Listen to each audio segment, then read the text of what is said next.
Hello bachcho, let us set this question.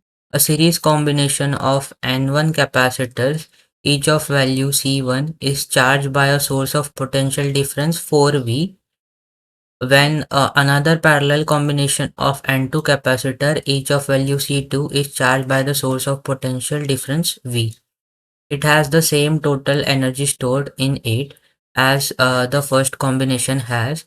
The value of C2 in terms of C1 is. इस question में हमारे पास क्या है, पहले तो हमें सीरीज कॉम्बिनेशन दिया है N1 कैपेसिटर्स का जिनके लिए कैपेसिटर C1 है और उसके ऊपर जो पोटेंशियल डिफरेंस है वो 4V का है। और सेकंड में जो है हम लोग ने N2 कैपेसिटर्स पैरेलल में कनेक्ट की है। तो हमें क्या कहा है कि दोनों के लिए जो टोटल एनर्जी है वो सेम है, तो हमें C2 का वैल्यू फाइंड आउट करना है C1 के टर्म्स में।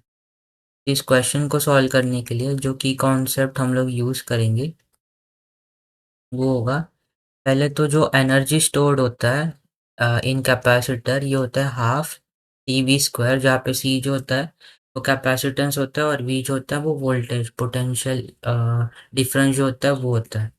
और यहाँ पे हम लोग कह सकते हैं कि अगर हमारे पास एन कैपेसिटर्स अगर सीरीज में कनेक्टेड है तो जो इक्विवेलेंट कैपेसिटेंस आएगा सीरीज के केस में वो सी अपॉन एन के इक्वल होगा।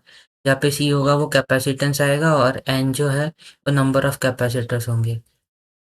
और अगर हमारे पास तीन कैपेसिटर अगर पैरेलल में कनेक्टेड है तो उस केस में इक्विवेलेंट कैपेसिटेंस जो होता है वो एन इंटू सी होता है, जहाँ पे वापस एन जो है वो नंबर ऑफ कैपेसिटर है और सी जो है वो सबका कैपेसिटेंस है। तो यहाँ पे हमें पहला केस क्या दिया है, पहले हमें एन वन कैपेसिटर जो है वो जिनका कैपेसिटेंस सी वन है और ये जो है एन हमारे पास एन वन है, सी हमारे पास सी वन गिवन है और वी हमारे पास 4V दिया हुआ है। तो पहले तो हम लोग सिंस ये सीरीज में कनेक्टेड है तो सी इक्वलेंट इसमें क्या आएगा सी अपॉन एन के इक्वल, तो ये हो जाएगा सी वन अपॉन एन वन के इक्वल। तो इसमें हम लोग अगर एनर्जी निकाल लें तो ये जाएगा हाफ सी वी स्क्वायर के इक्वल, ये जाएगा हाफ सी आएगा सी वन अपॉन एन वन और वी का स्क्वायर हो जाएगा, तो यहाँ पे 4 का स्क्वायर 16 हो जाएगा और ये वी स्क्वायर हो जाएगा, ये हो जाएगा 16/2 C1 upon N1 into V का स्क्वायर।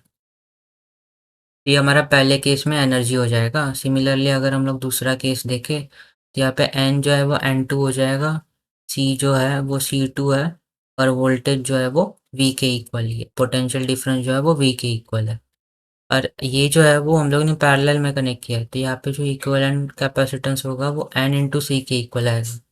दैट मीन्स ये हो जाएगा N2C2 के इक्वल। तो अगर यहाँ पे अगर हम लोग एनर्जी फाइंड आउट करें तो ये हो जाएगा हाफ सी का वैल्यू है N2C2 इक्वल्स टू वोल्टेज का पोटेंशियल का स्क्वायर, तो ये हो जाएगा वी स्क्वायर। इक्वेशन में हमें गिवन है कि U1 equals to U2, that means energy दोनों का सेम है।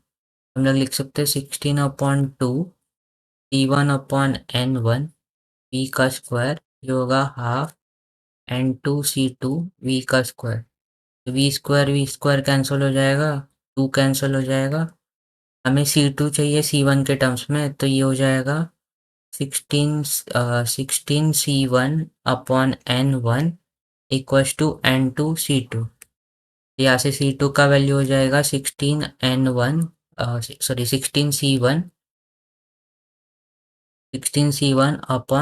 N1 into N2। ये हमारा C2 का वैल्यू हो जाएगा C1 के टर्म्स में। तो अगर हम लोग ऑप्शन चेक करें तो ऑप्शन ए जो है वो हमारा राइट आंसर हो जाएगा। So I hope you have understood it well and best of luck.